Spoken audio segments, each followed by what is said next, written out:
تو اللہ تعالیٰ جل شانہ نے قیامت کے دن کی قسم کی تو ساتھ نفس لوامہ کی بھی قسم کی۔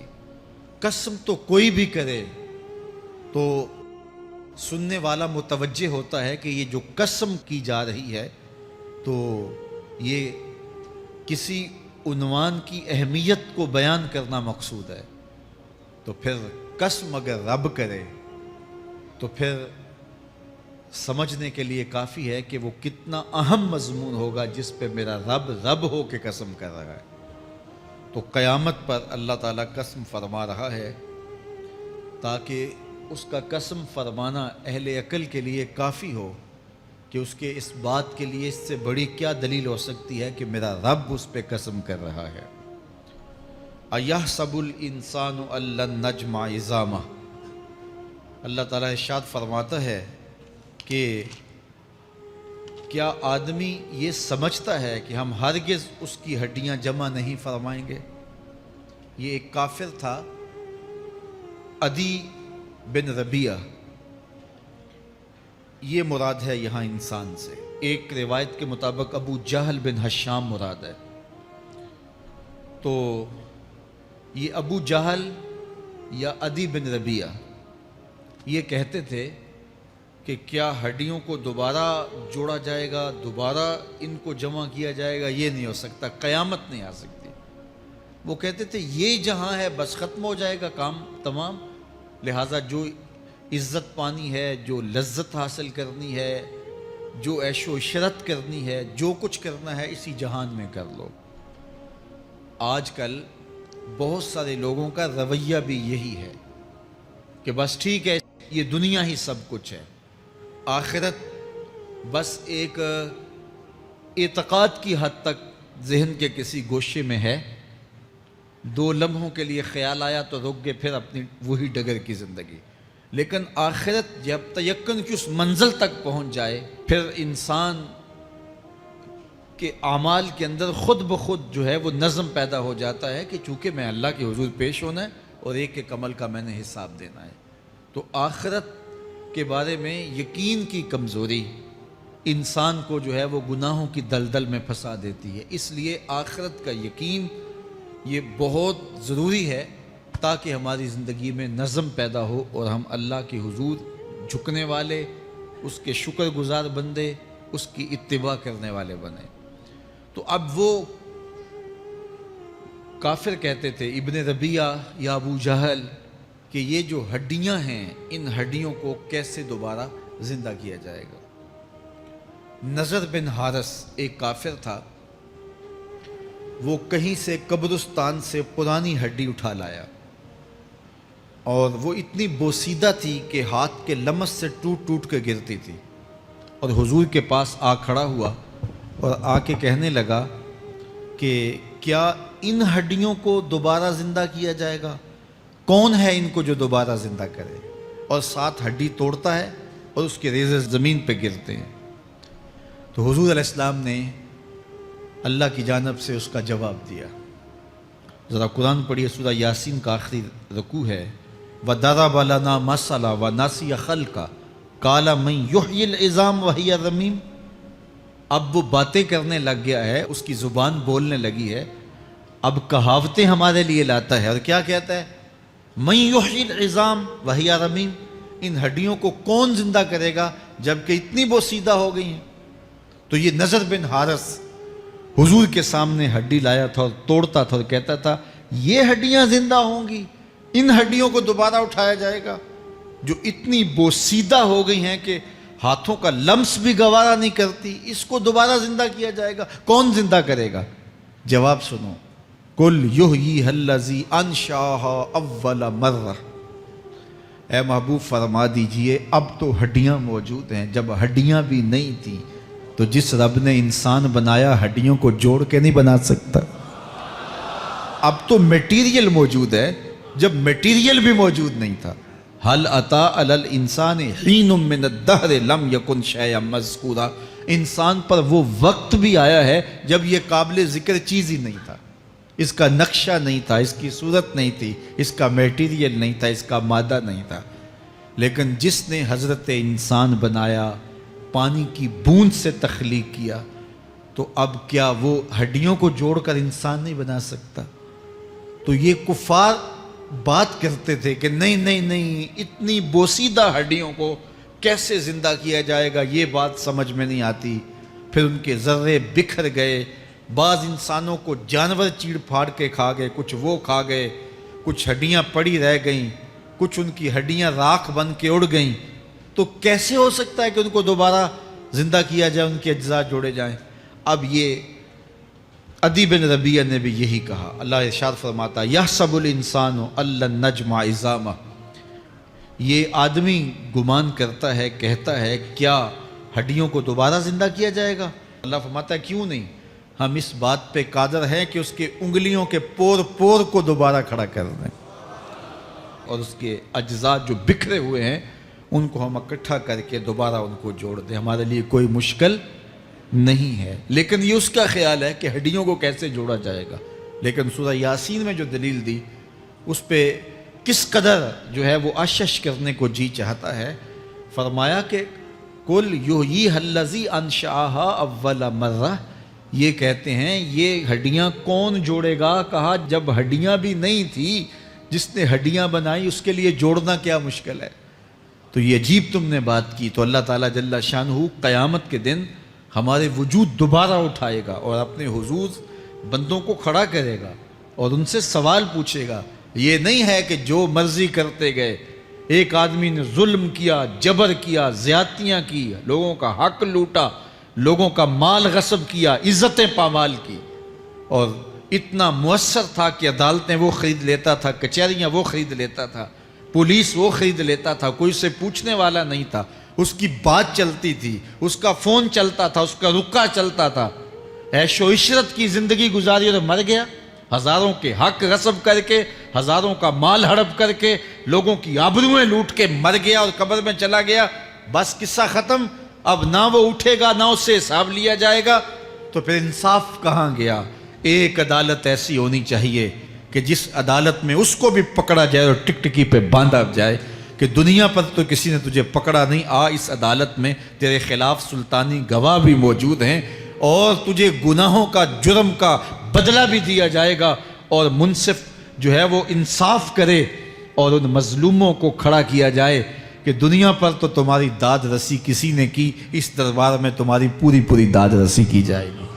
عقل مانتی ہے کہ ایک ایسا دربار ہونا چاہیے، ایسا احتسابی عمل ہونا چاہیے، ایک ایسی عدالت لگنی چاہیے کہ جس کا کہیں جسے انصاف نہیں ملا اس کو وہاں جا کے انصاف ملے، اور وہ دن قیامت کا دن ہے۔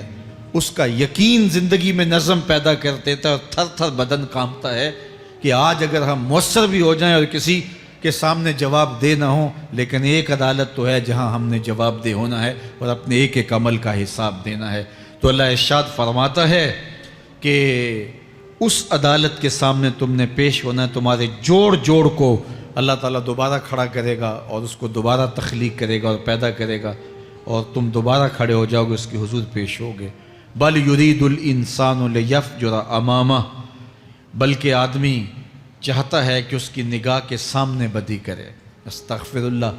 یہ ایک ظالم کافر تھا، وہ حضور کی خدمت میں آیا، کہنے لگا میں نہیں مانتا قیامت آئے گی۔ حضور نے اس کو دلائل دیے، تو جب دلائل کے سامنے بے بس ہو گیا تو کہنے لگا کہ جس قیامت کی آپ بات کرتے ہیں وہ قیامت آ بھی گئی تو میں نہیں مانوں گا۔ اللہ اکبر۔ تو وہ انکار کرنے والوں کی انتہا ہوتی ہے، اور ذرا دیکھیے وہ کیا بول رہا ہے، بل یرید الانسان لیفجر امامہ۔ اس کی سرکشی دیکھیے، اس کا تمرد دیکھیے۔ وہ کہتا ہے اچھا اگر قیامت قائم ہوئی تو یہ گناہ، یہ جرم، یہ بدی، یہ بدکاریاں، یہ ظلم جو میں کرتا ہوں، یہ بدکاریاں رب کے سامنے کروں گا۔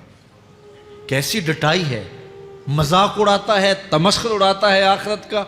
کہتا ہے جو بدیوں کا کاروبار میں نے گرم کیا ہے، جو بدکاریاں میری زندگی کا معمول ہیں، جو دادے عیش دیتا ہوں، جو عزتوں کو پامال کرتا ہوں، جو غریبوں کے پنجے توڑتا ہوں، جو لوگوں کا حق غصب کرتا ہوں، جو برائیاں کرتا ہوں، اگر قیامت قائم بھی ہو گئی تو میں یہ سارے جرم رب کے سامنے کروں گا، پھر وہ مجھے پکڑ کے دکھائے۔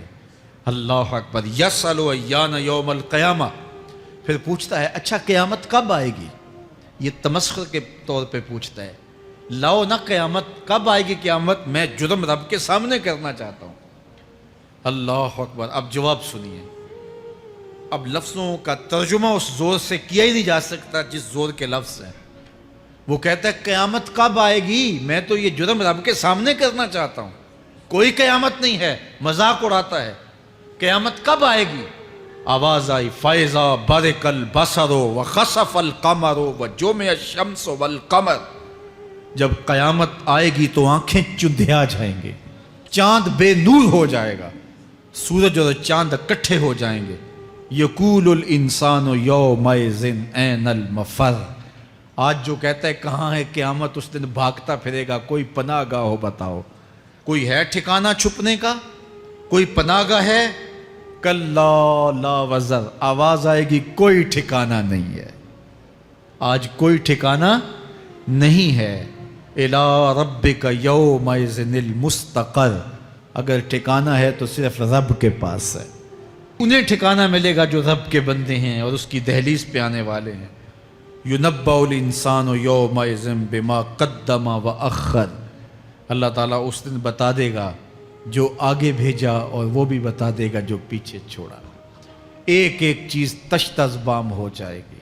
یوم تبلی السرائر فما لہ من قوت ولا ناصر، اللہ فرماتا سارے راز کھل جائیں گے، جو بند کمروں میں جرم کیے داد عیش دیتا رہا وہ بھی کھل جائیں گے، اور پھر کوئی طاقت نہیں ہوگی، کوئی زور نہیں ہوگا، کوئی زر نہیں ہوگا جو اس کو بے نقاب ہونے سے بچا سکے۔ اے داور حشر میرا نامہ اعمال نہ پوچھ، اس میں کئی پردہ نشینوں کے بھی نام آتے ہیں۔ تو وہ کتنا سخت دن ہوگا، ارشاد فرمایا جائے گا کہ جو آگے بھیجا، جو پیچھے چھوڑا، جو جرم کرتا رہا، جو نیکیاں کی، جو برائیاں کی، سب کچھ تشت ازبام ہو جائے گا۔ بل الانسان علی نفسہ بصیرہ، بلکہ آدمی خود اپنے حال پر اچھی طرح خود آگاہ ہے۔ ہم اسے نامہ اعمال کے دفتر دیں گے جہاں سب کچھ لکھا ہوگا۔ قرآن بتاتا جب نامہ اعمال سامنے آئے گا تو وہ بے ساختہ پکار اٹھے گا، ما لہذا الکتاب لا یغادر صغیرۃ ولا کبیرۃ الا احصاها، ہائے اس کتاب کو کیا ہوا، اس نے چھوٹی بڑی کوئی بات نہیں چھوڑی، سب کچھ لکھ دیا۔ نامہ اعمال سامنے ہوگے، زمین بولے گی، ہاتھ پاؤں بولیں گے، فرشتے بولیں گے، کرامن کاتبین بتائیں گے یہ کیا کیا جرم کرتا رہا، کیا کیا گناہ کرتا رہا۔ تو اس دن ہر شے سامنے آ جائے گی، تو یہ تو ثبوت ہوں گے ہی ہوں گے، لیکن اللہ فرماتا ہے ثبوت تو اپنی جگہ، لیکن بل الانسان علی نفسہ بصیرہ، کیا انسان کو خود نہیں پتا کہ وہ کہاں کھڑا ہے؟ اس کو اپنے جرائم کی فہرست خود یاد ہے، اس کے ضمیر پہ خود اس کا بوجھ موجود ہے، اسے یہ نامہ اعمال نہ بتاتے، فرشتے نہ بتاتے، پھر بھی اسے پتا تھا کہ میں کیا ہوں اور کہاں میں نے جرم کیا ہے۔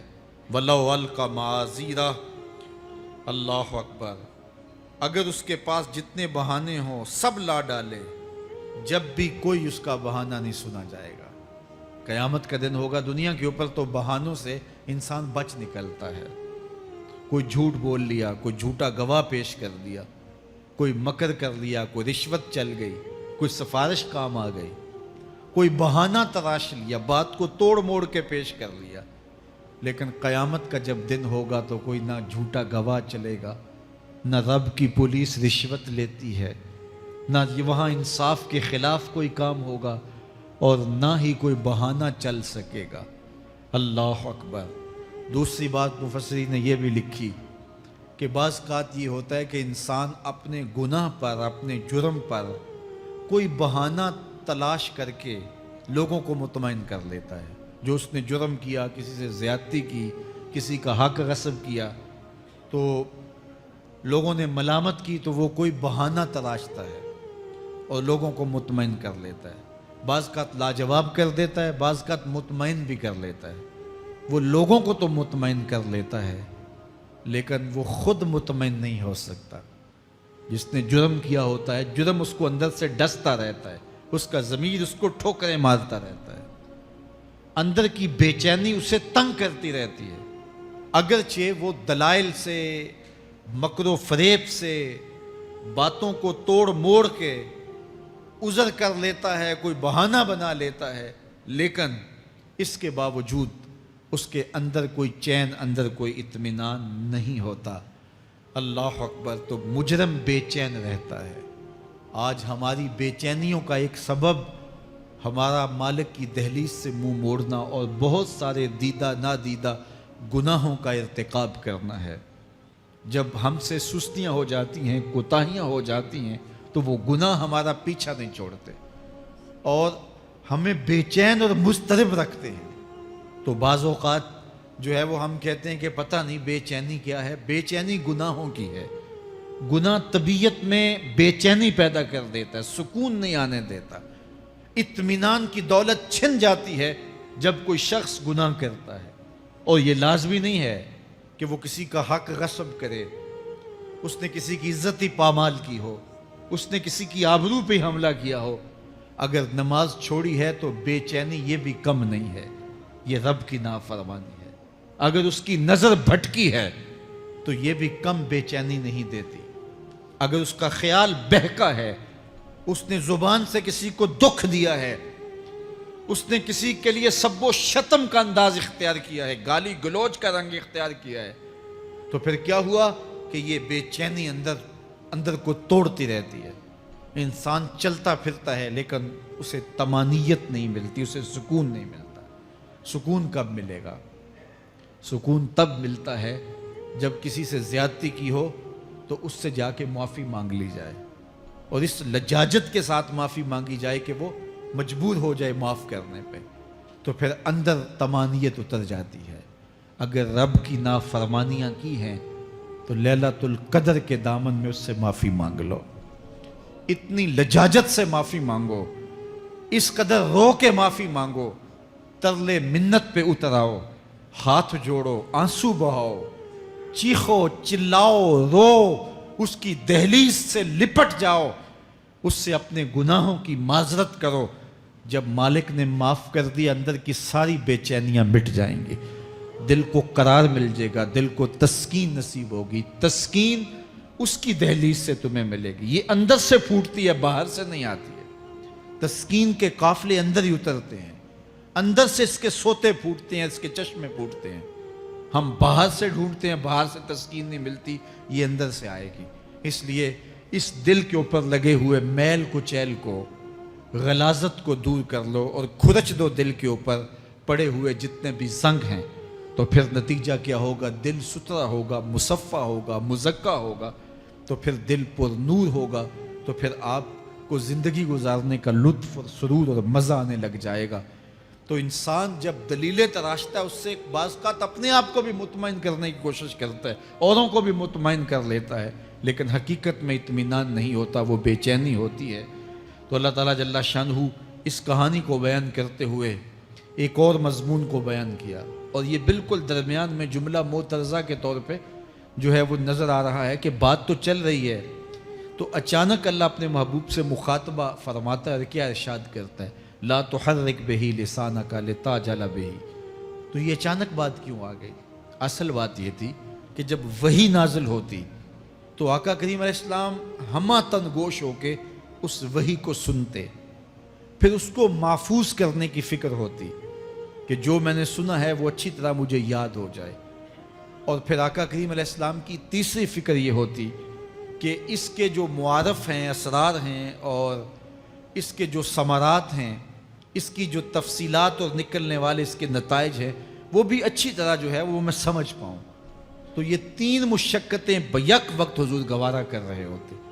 اب قیامت کا ہولناک منظر جو پیش کیا گیا، اور پھر انسان جب اپنے رب کی نافرمانی کرتا ہے تو جو اس کا حال ہوتا ہے، تو یہ سارے مضامین کو اللہ کے محبوب سن رہے تھے۔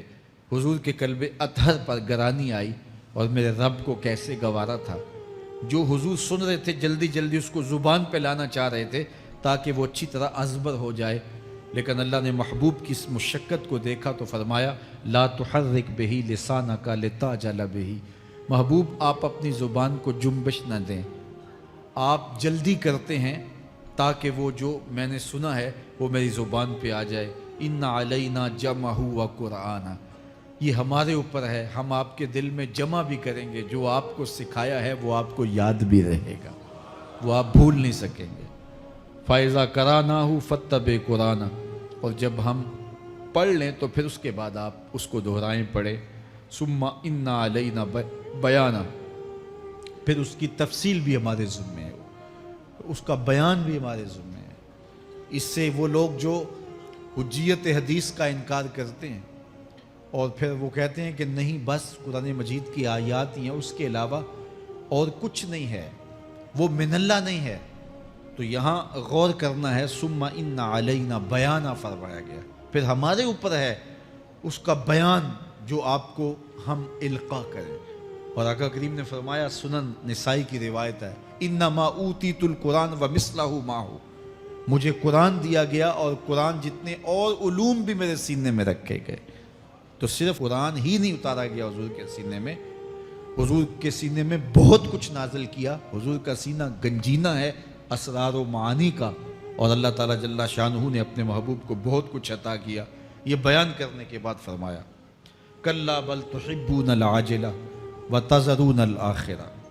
اللہ اکبر، کوئی نہیں بلکہ یہ جو تم لوگ ہو اے کافرو، تم اس چیز کو پسند کرتے ہو جو بالکل نقد ہے، جو جلد ملنے والی ہے۔ دنیا کا سودا نقد ہے، دنیا کے نفع نقد ہیں، دنیا کی لذات نقد ہیں۔ شیطان کہتا ہے اب چوری کرو اب مال آئے گا، اب زنا کرو اب لذت ملے گی، اب ڈاکہ کرو اب امیر ہو جاؤ گے۔ تو دنیا کے سودے نقد ہیں اور آخرت کے وعدے ادھار ہیں۔ اور ارشاد فرمایا، بل تحبون العاجلہ، تم دنیا کی جو عاجل چیزیں ہیں، جو بالکل نقد سودے ہیں، تم ان کے پیچھے پڑتے ہو، وتذرون الآخرہ، اور آخرت کو چھوڑتے ہو۔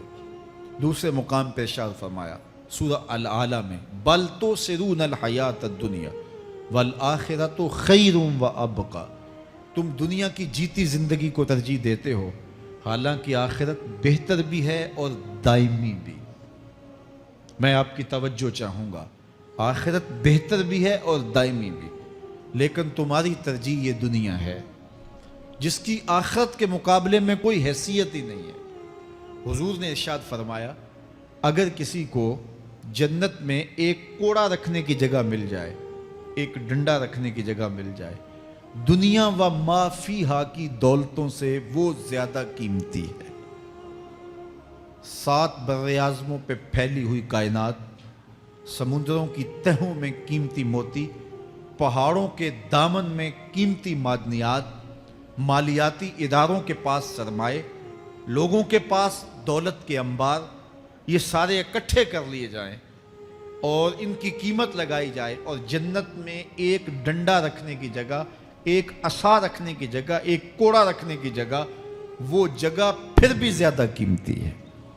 پراپرٹی ویلیو ہوتی ہے نا، وہ کہتے ہیں کہ دور دراز دیہات سے 10 ایکڑ فروخت کریں تو یہاں ہمارے بائی پاس پہ اگر لیں تو 1 کنال جگہ آئے گی، 10 ایکڑ فروخت کر کے یہاں 1 کنال ملے گی۔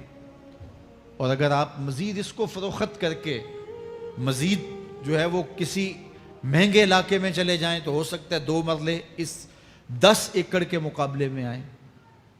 تو اس طرح مختلف جگہوں کی پراپرٹی ویلیو ہوتی ہے۔ اللہ کے محبوب جنت کی پراپرٹی ویلیو بتا رہے ہیں۔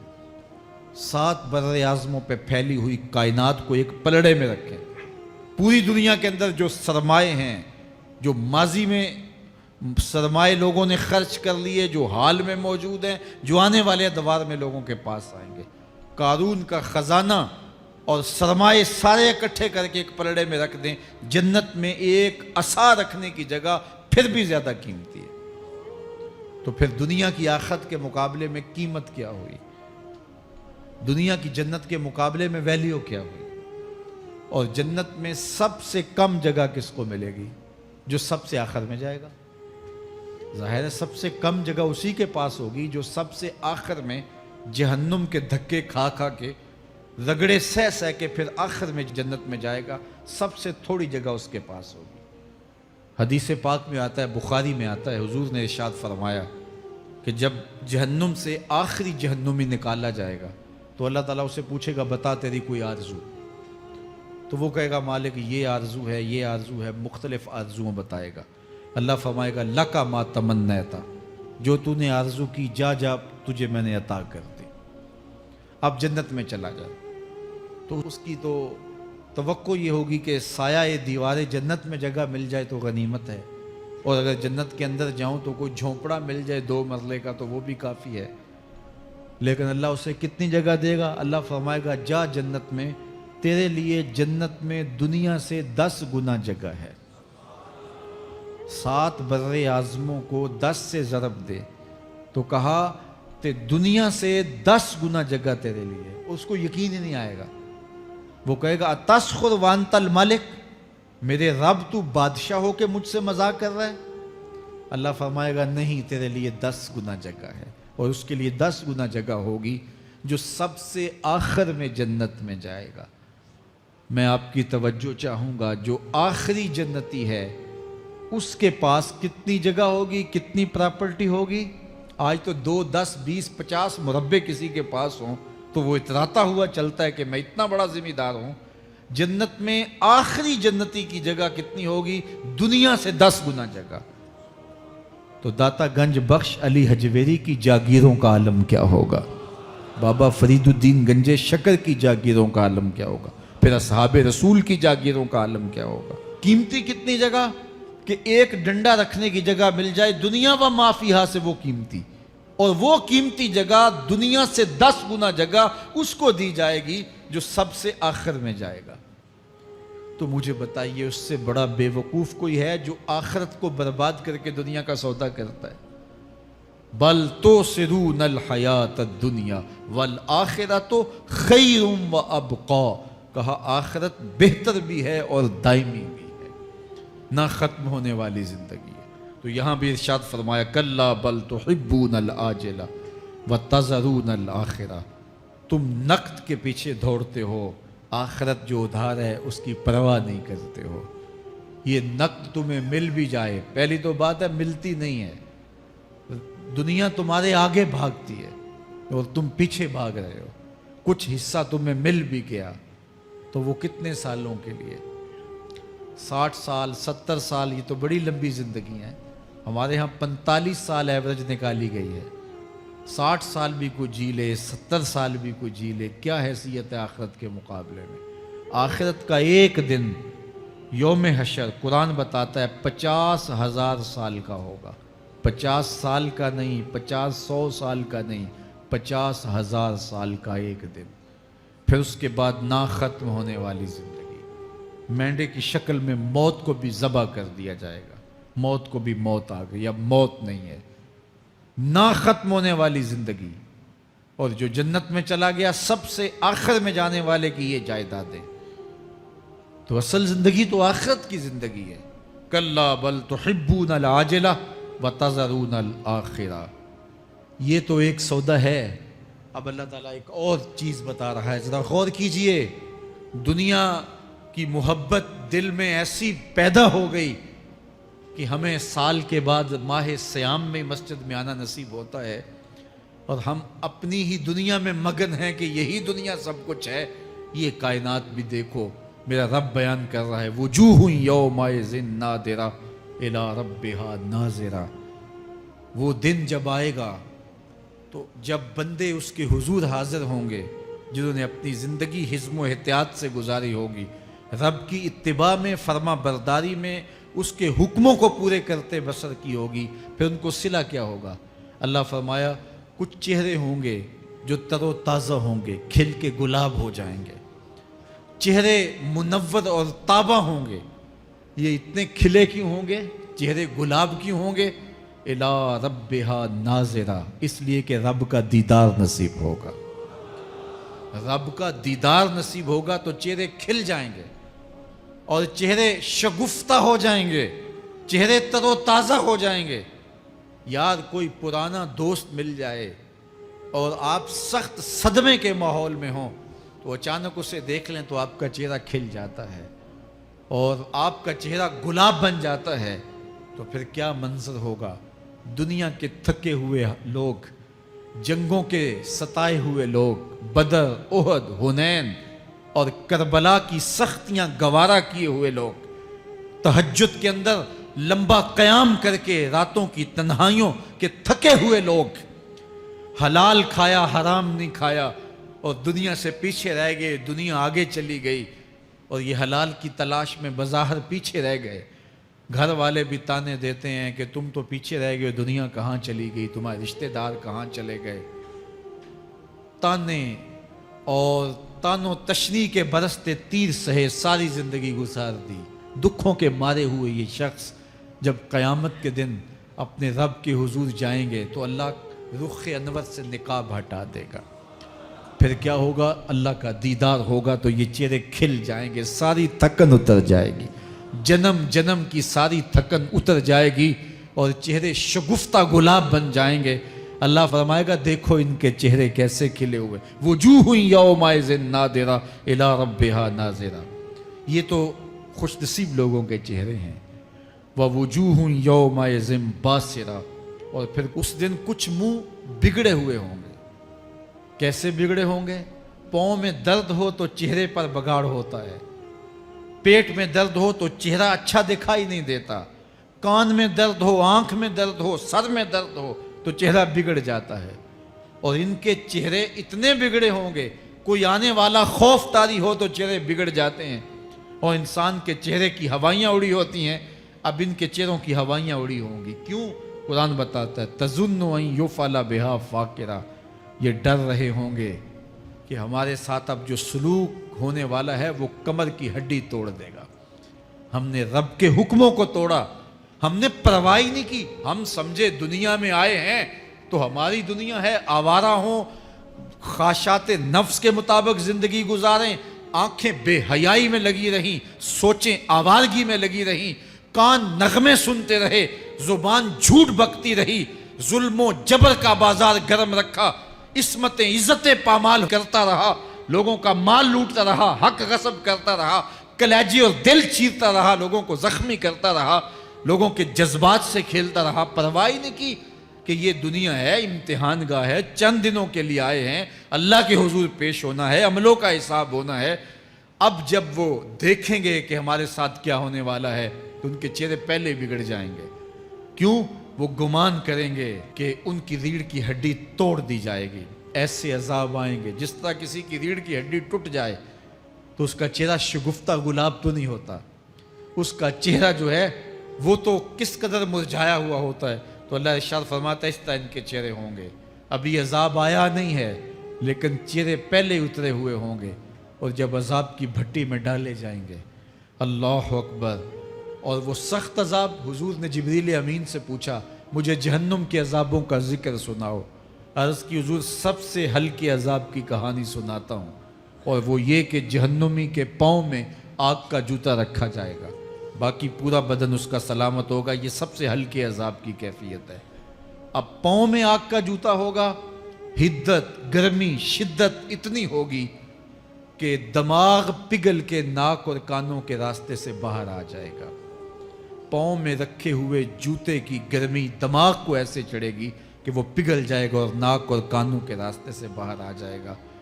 تو اللہ کے عذاب کے خوف سے چہرے بگڑ جائیں گے، حالت سلامت نہیں رہے گی۔ یہ بات ذہن میں رکھیں کہ اللہ جس کو جہنم میں ڈالے گا اس کو اس صورت میں نہیں ڈالے گا، یہ محمدی صورت ہے، یہ شکل اس کی چھین لی جائے گی اور اس کی شکل بڑی کر دی جائے گی۔ اس کا ایک ایک دانت احد پہاڑ جتنا ہوگا۔ احد پہاڑ کا پھیلاؤ 15 کلومیٹر پہ ہے، 15 کلومیٹر کا ایک دانت اور 32 دانت کتنے ہوں گے تو منہ کتنا بڑا ہوگا۔ اس کو اتنا بڑا اس لیے کیا جائے گا تاکہ وہ عذاب کی تکلیف زیادہ سہے۔ 70 گز موٹی کھال ہوگی اور کھال جل جائے گی تو اللہ قرآن میں فرماتا ہے ہم نئی کھال دے دیں گے تاکہ عذاب کی تکلیف اس کو گوارا کرنی پڑے۔ پھر چیخے گا، چلائے گا، ہائے مجھے پانی دو، پانی دو، پیاس کی شدت ہے۔ 70 سال تک تو اس کی کوئی آواز ہی نہیں سنے گا۔ 70 سال کے بعد داروغہ جہنم چیخ کر کہے گا کیا مانگتا ہے؟ وہ بولے گا مجھے پانی چاہیے۔ کہا جائے گا تو بے بھی ملتا ہے پانی۔ پھر داروغہ جہنم اسے پانی دے گا